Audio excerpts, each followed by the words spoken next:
Welcome to another deep dive. Today, we're really getting into the incredible story of Mr. Beast, Jimmy Donaldson, Right. how he went from, just some kid messing around on YouTube to becoming the platform's top earner, maybe even a billionaire. Yeah, it's quite the trajectory. So our mission today is to unpack the strategies, the money moves, basically how he built this massive global brand. It's a fascinating case study, honestly. We're digging into our source material, Mr. Beast, from YouTube creator to global brand empire, to understand not just the what, but the how. The risks, the business side of things. Exactly, the calculated risks, the smarts behind it all. It's not just luck. We'll trace it right from the beginning. Look at his unique approach to making money and just exploding. Okay, so to really get it, we need to go back, way back. Yeah, like 2012. He starts MrBeast 6000, he's only 13, and the content then was, well, all over the place, right? Totally experimental. You had gaming videos, Minecraft, Call of Duty,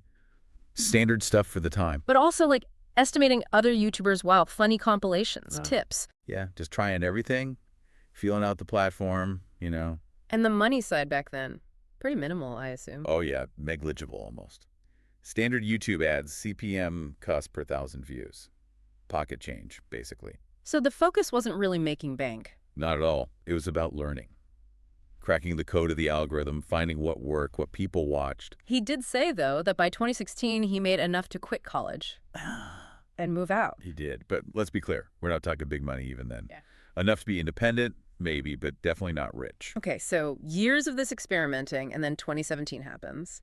The counting to 100,000 video. Yeah, the turning point. It just blew up, didn't it? Tens of thousands of views, like immediately. It seems so simple, almost absurd. Counting, why did that hit? Well, that's the thing. It was partly the absurdity, the sheer commitment, but really it showed him something crucial. Which was? That these challenge videos, these stunt videos, they resonated big time. And maybe even more importantly, the YouTube algorithm loved them. The algorithm. Yeah. It favored that kind of super engaging, long watch time content. It pushed it out. He wasn't just making a video, he was kind of engineering virality. So after that aha moment with the counting video, he doubles down. Completely. Leans right into it. The videos get bigger, more outrageous, counting higher, reading the dictionary. Taking Ubers across the entire country. Exactly. Yeah. The scale just kept ramping up. And this is also where the whole stunt philanthropy thing starts to really take shape, right? Precisely. Giving away huge sums of money, cars, setting up challenges for money. It became his signature. So how did the money work then? Because these videos must have cost a fortune. Well, two things happened. One, his views skyrocketed, so the ad revenue from YouTube itself became substantial. We're talking potentially hundreds of thousands, even over 1 million for a single really viral video. Wow. And two, brands started noticing.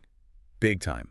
Lucrative sponsorships started rolling in, and that was absolutely key to funding the ever-increasing production costs. Right, because the costs must have been insane. Which brings us to this radical reinvestment idea. This seems really different. It was different, and probably the single most important factor in his growth. So what was it exactly? He basically took almost all the money he earned, the ad revenue, the sponsorships, and just plowed it straight back into the next video, making it bigger, better, more expensive. Like nearly 100% reinvestment. Often, yeah.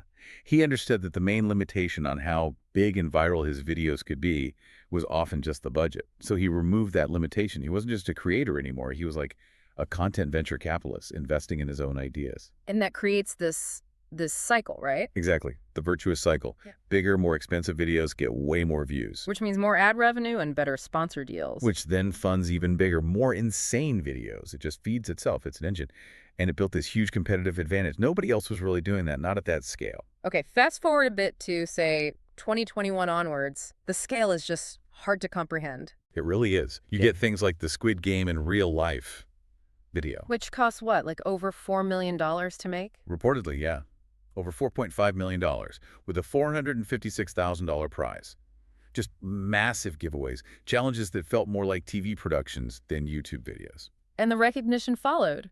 Forbes called him YouTube's highest earner in 2022. Yep, for 2021. They estimated his earnings at $54 million that year. But even then, his ambition was bigger than just YouTube views. Right. He started diversifying, Right. building an actual business empire. Exactly. He wasn't just going to rely on YouTube ads and sponsors forever. So where did that start? MrBeast Burger? That was a big one, yeah. Yeah. Launched in 2020. A virtual brand, delivery only. And it did incredibly well, financially speaking, at least initially. Phenomenally well. Reports suggested like $100 million in revenue in its first year and a half or so. Peaked at maybe $2.3 million a month. Huge proof of his brand's power. But it also had its problems, didn't it? Quality control, legal stuff later on. It did. Scaling a food business that fast, purely on brand power. Well, it shows the operational challenges are real. You can't just rely on YouTube fame for everything. Quality and logistics matter. True. Then came Feastables, the snack brand. Launched early 2022. Started with chocolate bars, and again, immediate massive success. Like, how successful? Over $10 million revenue in just the first few months. Quickly hit a $100 million annual run rate. They even raised $60 million in funding early 2024. It's a serious CPG brand. Then there's merchandise, obviously, plus Beast Philanthropy. Right. Merch is always a big one for creators. And Beast Philanthropy, launched in 2021, is his nonprofit. Does huge charity projects, often featured in videos. It's not for profit, but it absolutely boosts the brand image. Plus all the other stuff, crypto, NFTs, Coinbase collabs, Lunchly, the Amazon game show, Beast Games. It's a whole ecosystem. It really is. Each one a potentially significant business line. So all this leads to reports now that he's, what, a billionaire? That's the estimate from places like Celebrity Net Worth, yeah. An enterprise net worth around $1 billion as of 2024. And notably, the only billionaire under 30 who didn't inherit it. Okay, but here's the kicker. The revenue is massive. Estimated $223 million in 2023. Maybe $700 million projected for 2024. But how much does he personally pocket? Ah, that's where it gets really interesting and maybe counterintuitive. Because he keeps saying he doesn't really have much money personally. Exactly. He consistently says he reinvests almost everything, publicly admitted to having less than $1 million in the bank, borrowing money for his own wedding. Which sounds crazy given the revenue numbers. It does, but it fits the model. He estimates spending something like $250 million just on content in 2025. The money flows through him, back into the machine. The enterprise is worth billions, but his personal liquid cash is, by his own account, relatively low. Is that sustainable, though, for him or for anyone else trying to copy him? It works for him because the content is the marketing engine for everything else. The videos are so massive, they drive Feastable sales, brand awareness, everything. For most creators, it's an insane risk. You need that colossal scale for the reinvestment to pay off like this. Just to put some numbers on the YouTube earnings alone, what are the estimates now? They're pretty wild. Social Blade suggests daily earnings anywhere from, say, $29,000 up to $462,000. Weekly, maybe $182,000 to almost $3 million. Monthly, maybe $866,000 to $14 million. Just from YouTube ads. Just from YouTube ad revenue, yeah. And view stats shows similar variability, sometimes hitting over 700K on a massive view day. There was even a leaked screenshot apparently showing over $4 million in YouTube earnings in just 28 days from nearly 2.7 billion views early in 2025. Mind-boggling numbers. So, okay, let's try and wrap this up. We've gone through the journey, the money. What are the absolute core factors behind this unprecedented success? I think if you boil it down, it's a combination of synergy, really. First, that high reinvestments, non-negotiable, foundational. Fuels everything else. Right. It enables the exceptional production value, making stuff that looks like TV or movies, which works because the content itself, the viral and engaging content, the challenges stunt style, is perfectly tuned for YouTube. And he knew that because he understood the platform. Deep understanding of the algorithm right from the early days. Then there's the philanthropic element. It's good content, and it builds goodwill. Plus, the smart business moves outside YouTube. Crucial.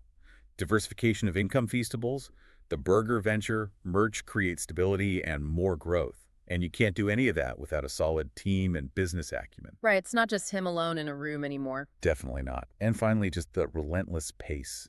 Consistent upload schedule. Even with these huge productions, it's the whole package working together. So yeah, the money isn't just YouTube, it's this whole expanding universe he's built, all feeding off the core video content. It's like this wild bet he keeps making, and it keeps paying off. Absolutely. And think about the sheer operational complexity now. Running a global snack brand while planning a video where you give away an island or something. It's pure high-stakes entrepreneurship. Incredible stuff. What a deep dive, really unpacking the strategy behind the MrBeast phenomena. It's just such a unique story of building a business in this digital age. It really is. And maybe the bigger question it leaves us with, for anyone listening, Does this model change things? How so? Well, his focus on reinvestment, on building the ecosystem, rather than just hoarding personal wealth, does that redefine what success or even wealth looks like for the next wave of creators and entrepreneurs? Something to think about, maybe, as media and business keep changing. A really provocative thought to end on. Thank you for joining us on this deep dive. We hope it gave you some real insights and maybe a few aha moments. Until next time, keep exploring.